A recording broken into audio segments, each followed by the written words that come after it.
Good afternoon, welcome to Business Day Company Watch. Today we're looking at the banks, their common trends and how they survive in this tough environment. And with me is Mr. Bala Algi. I am Amadi Chine Lillian. Welcome, Mr. Bala. How are you? Thank you very much. Okay, so how are the banks making their profits in this tough environment? How do you see them making their profits? Basically, the environment has been tough, considering the hiking interest rates. However, a lot of banks, that have released results so far show them growing profits, and earnings.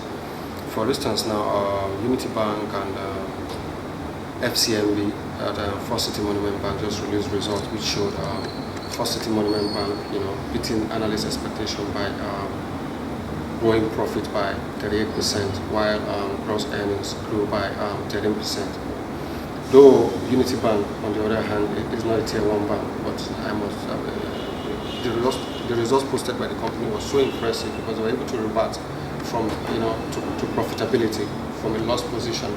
So they were able to post a profit of 10 billion naira, and that's simply because of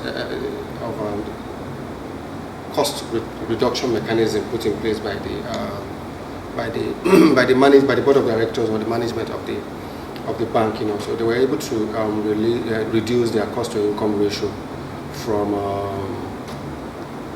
284% to like 69%. So they were able to cut operating expenses by 39%. So you can see that banks are beginning to cut costs, look inwards, look outside the shores of the company for high interest and yielding assets. Despite the tough regulatory environment, for instance, Unity Bank was able to reduce its interest expense by 22%, and the net interest income again grew by 22%.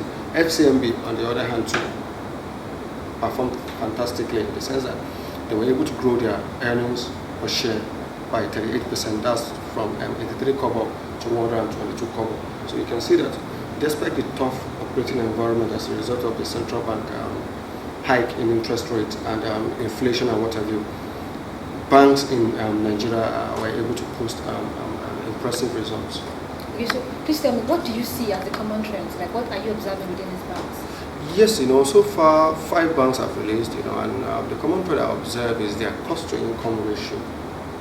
The cost to income ratio measures the efficiency of a bank.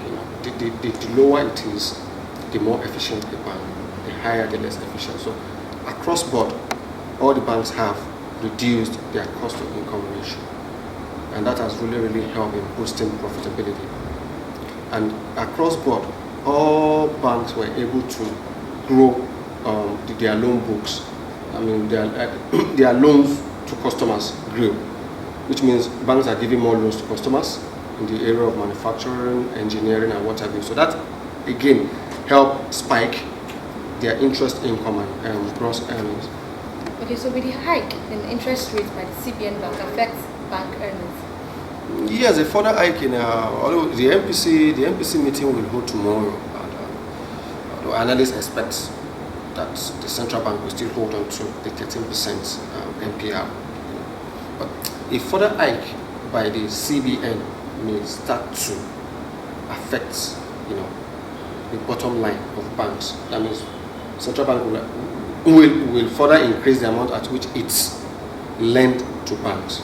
So when central bank increase the amount at which it lends to bank, it means banks are also going to increase their interest rate to manufacturing and other sector. So banks are going to be a further hike in interest rate by the central bank will see banks' performance slow or dwindle, so to speak. Okay, thank you very much, Mr. Bala. Thank you for the brief analysis. This is still Company Watch, and I am Amadi Chine Lillian. Thank you.